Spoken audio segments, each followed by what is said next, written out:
সকালের আলোটা যখন ঘরের ফাঁক দিয়ে জানলা দিয়ে ঢুকলো তখনই দিনটা শুরু হলো। সকালে ঘুম থেকে উঠেই ভাবলাম যে আজকে ছেলেকে কি টিফিন দিই। অনেক চিন্তা ভাবনা করার পর ভাবলাম যে আজকে চিকেন ফ্রাই করে দিই ছেলের জন্য। তারপর চিকেনটাকে ম্যারিনেট করে মশলা রেডি করে দেন চিকেন ফ্রাইটা রেডি করে দিলাম ওদের টিফিনের জন্য। ভাজা চিকেনের গ্রানে যেন পুরো ঘরটা ভরে গেল। আমার বাচ্চারা চিকেন ফ্রাই খেতে অনেক বেশি পছন্দ করে, তো দুই ভাইয়ের জন্য আমি চিকেন ফ্রাইটা রেডি করে নিয়েছিলাম। এদিকে আমার চিকেন ফ্রাইগুলো একদমই রেডি, এখন আমি ওদের টিফিন বক্সে ভরে দিব। তারপর ছেলের টিফিন বক্সগুলো আমি সুন্দর করে গুছিয়ে দিলাম, যত্ন দিয়ে ভালোবাসা দিয়ে। ছেলেদের জন্য চিকেন ফ্রাই রেডি করছিলাম আর ওদিকে ওদেরকে ঘুম থেকে উঠে ওদেরকে খাবার দিয়ে দিয়েছিলাম। যেহেতু ওদের সকাল সকাল স্কুল, তো অনেক সকালে ওদের ঘুম থেকে উঠতে হয়।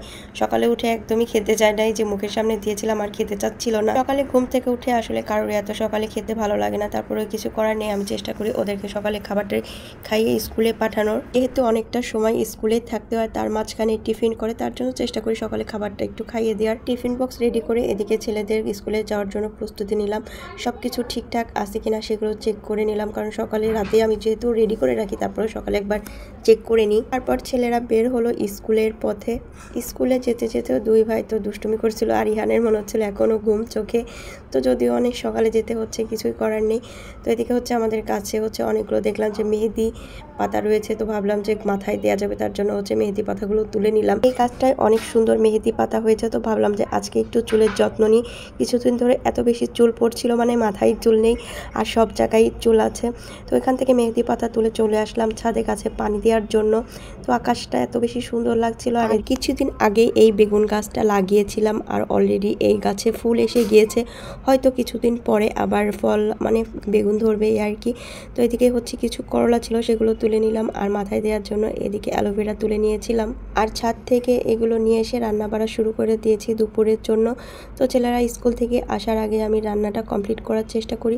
তো গাছ থেকে যে করলাগুলো নিয়ে এসেছিলাম সেগুলো দিয়ে শুটকি মাছ আজকে রান্না করব। এই শুটকি মাছ দিয়ে করলা আমি আগে সেকেন্ড টাইম রান্না করছি, তো আগে কখনোই রান্না করি নাই। তো আমার কাছে প্রথম যখন রান্না করেছিলাম তখন অনেক বেশি ভালো লাগে, তো তার কারণের জন্য ভাবলাম যে আজকেও রান্না করি, যেহেতু আমার বাসার সবাই অনেক বেশি পছন্দ করে। কে কে এইভাবে করলা দিয়ে শুটকি মাছ খান অবশ্যই কমেন্টের মাধ্যমে জানাবেন।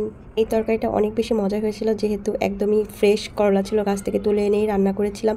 আর দুপুরের দিকে ফুলকপি পাকোড়া তৈরি করেছিলাম। তো এদিকে সন্ধ্যা দিয়ে একটু ছাদে চলে এসেছিলাম গাছে পানি দেওয়ার জন্য, যেহেতু অনেক বেশি রোদ, তো তার কারণের জন্য দুই বেলা গাছে পানি দিতে হয়। আর এদিকে দেখেন কি সুন্দর লাগছে সন্ধ্যাবেলার এই দৃশ্যটা দেখতে, আমার কাছে অনেক বেশি ভালো লাগে। তো এসে ছেলেদেরকে পড়তে বসিয়ে দিয়েছিলাম। তাদের স্কুলের হোমওয়ার্ক তারা নিজেরাই কমপ্লিট করছিল। ওরা স্কুল থেকে এসে আগে তাদের হোমওয়ার্কগুলো কমপ্লিট করে ফেলে। তো আরাপ হোমওয়ার্ক কমপ্লিট করছিল আর বলছিল যে আম্মু ঠিক আছে কিনা। তো আমি ওকে দেখিয়ে দিচ্ছিলাম যে ঠিক আছে। সন্ধ্যা হলে দুই ছেলেকে নিয়ে পড়তে বসিয়ে দিই।